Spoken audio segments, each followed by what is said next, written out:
Kendrick Lamar, Jalen Hurts, Samuel L. Jackson, and Lettucey. I'm gonna tell you all why Black History Month won the Super Bowl. Trap music history expert A.R. Shaw. A.R. Shaw. A.R. Shaw.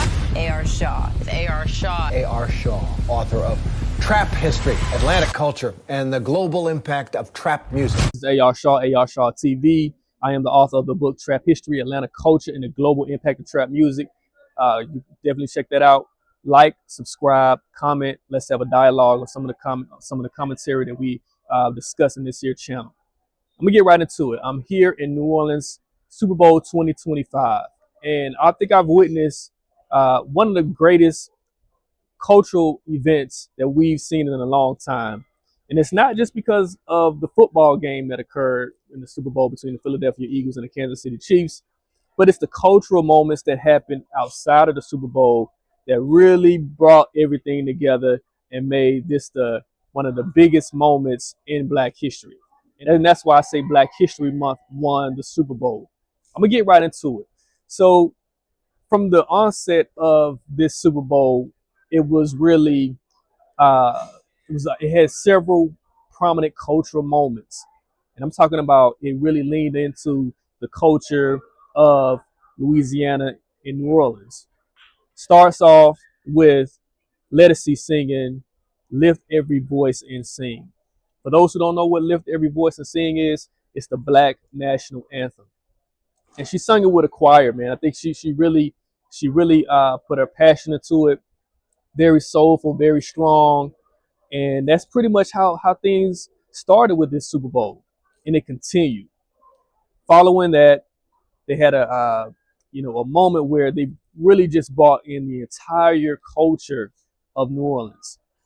Of course, they had a Southern Marching Band that came up and really just laid it down for the HBCUs, and it just shows the prominence of the music in the South, particularly New Orleans.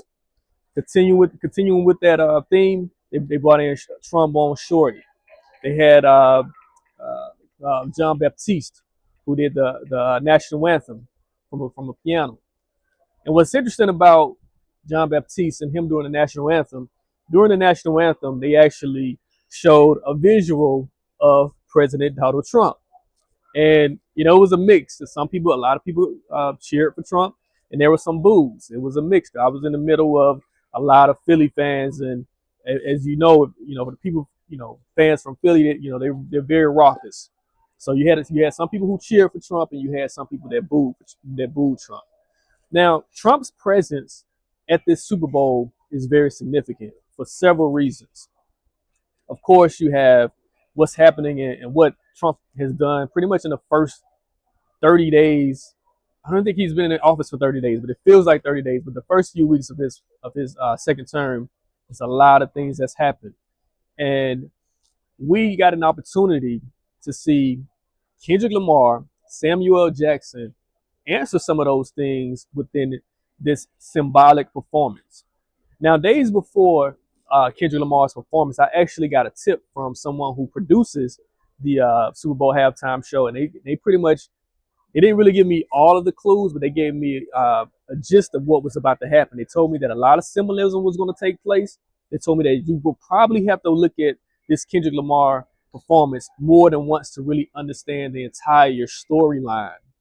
And he also told me about, of course, Samuel L. Jackson. I didn't really know the role that Samuel L. Jackson would play, but he brought the story together. Now, if you got an opportunity to see the entire performance that Kendrick Lamar put together, of course, the Drake moments, the Not Like Us moments, they pretty much outweighed everything, right? It seems like that was like the culmination of this performance. But if you look at the visuals of what was occurring prior to Kendrick Lamar performing Not Like Us, there was a lot of symbolism. You had the American flag. Well, first you had Samuel Jackson portraying Uncle Sam, and he had this phrase. I think I want to make sure that I got it right, but I think he said the Great American Game, something of that nature. And it seems like it was a play on Make America Great Again, but he called it the Great American Game. You got to play it, and it was, the whole theme was that this was a game, in that America is almost like this game. Uh, you know, once Kendrick he's on top of the GNX, the black GNX. He begins rapping, and all of a sudden, a bunch of people just jump out of the car. Talk about a bunch of people jump out of the car, and eventually they form the American flag. And as Kendrick is rapping, and I think he's rapping DNA at this moment. He's rapping DNA at this moment. In the middle of this American flag saying, I got royalty in my DNA. Powerful statement, powerful statement. But there was also a moment where the American flag split, and it shows that it's almost two Americas. Something that you really have to pay attention to get. Once you watch it the second time, you'll see that American flag split and kind of represented the two Americas that we currently live in. Now, Kendrick teased Not Like Us several times, and before this performance, a lot of people were wondering if Kendrick would actually perform Not Like Us because of the lawsuits. Drake has filed several lawsuits. Well, he's filed a defamation lawsuit against Universal Music Group, claiming that Not Like Us is defamatory towards him. Kendrick teased Not Like Us for I think twice he teased Not Like Us. And before going into Not Like Us, of course, he brought out SZA. They did All the Stars, which is on the soundtrack of Black Panther, another black moment. He gets to Not Like Us, and then man, it's like here at the Superdome, the entire crowd is just going crazy. I mean, in unison, you can't imagine 70 to 80,000 people screaming a minor at the same time.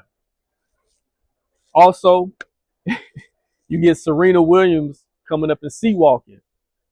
That was a big surprise. Serena Williams coming up and doing the sea walk in the middle of Drake's performance. We didn't expect that, but it happened. So it just shows you, like, a lot of the dynamics, a lot of the symbolisms that took place within this performance. One thing that I love the performance in terms of the symbolism, the music, in terms of the set list. Kendrick leaned a lot on some of the new stuff in GNX. Most of the songs were from GNX, and I kind of wish he would have performed All Right, because performing All Right, which was pretty much considered the almost like a theme song for the George Floyd protest, and to have Trump in the house while Kendrick singing or rapping, "We gonna be all right," I thought that would have been a powerful statement. But he chose some of the songs and on a few of the songs on GNX that kind of represents, I guess, Kendrick moving forward. But me personally, I would have wanted that to hear that moment where we gonna be all right, the crowd screaming we gonna be all right in the midst of all this turmoil that's happening currently in this nation. So I thought that was the only miss that Kendrick had throughout the entire performance, which was amazing. Once you bring everything together, and just going back to the moment where the entire crowd is screaming A minor. I had several people who sent me a text message, and they said they feel sorry for Drake, things of that nature. And yes, you never thought that this battle would take it, that Kendrick would take it this far with this battle, but there was a moment in this rap battle between Kendrick Lamar and Drake where Drake didn't even have to. He never had to respond to Kendrick, but he taunted Kendrick, and there were several moments where he just, I guess he wanted to push Kendrick to drop an album, to drop a song, a diss record, and we saw that. We saw that from Drake. It took Kendrick 4 weeks to actually respond to Drake. It took him 4 weeks where he just didn't say anything, and so we saw, what can happen. We saw that it just didn't end well for Drake, and before it ended, of course, Turn the TV Off. Turn the TV Off was the final song, and DJ Mustard comes out. One thing that I did miss was that Kendrick, he said the revolution will be televised, and that was one of a hint to Gil Scott-Heron, who basically had the famous song and poem, "The Revolution would not be televised." So it was just a powerful moment all throughout. Jalen Hurts, he ends up becoming the MVP. He wins the MVP award. I just got out of the press conference, He won the MVP award, which was a major thing to see, you know, a black quarterback to win the MVP award during Black History Month. And it was just a real black moment for the sport, for the NFL. It was a powerful moment, I think, throughout from a cultural standpoint and from uh, uh, an athletic standpoint. And so hopefully this fuels us. I mean, we're dealing with a lot in this nation right now. We don't know what's going to happen in terms of just from a political standpoint. This is just insane what's happening right now within this country. But hopefully this Super Bowl gave us some ease, at least even if it's for one night. I know the arts and culture can always give us hope in many ways, and so hopefully this is something that pretty much will allow people to kind of move forward and kind of know that we will be all right despite of what's happening from a political standpoint. Um, I'm gonna sign off right now. We're gonna circle back, and I definitely want to do more videos. I want to watch this performance several more times, and I definitely want to kind of catch some of the Easter eggs that I probably didn't catch the first time watching it. But I know that there's a lot of symbolism in this Kendrick Lamar Super Bowl halftime performance.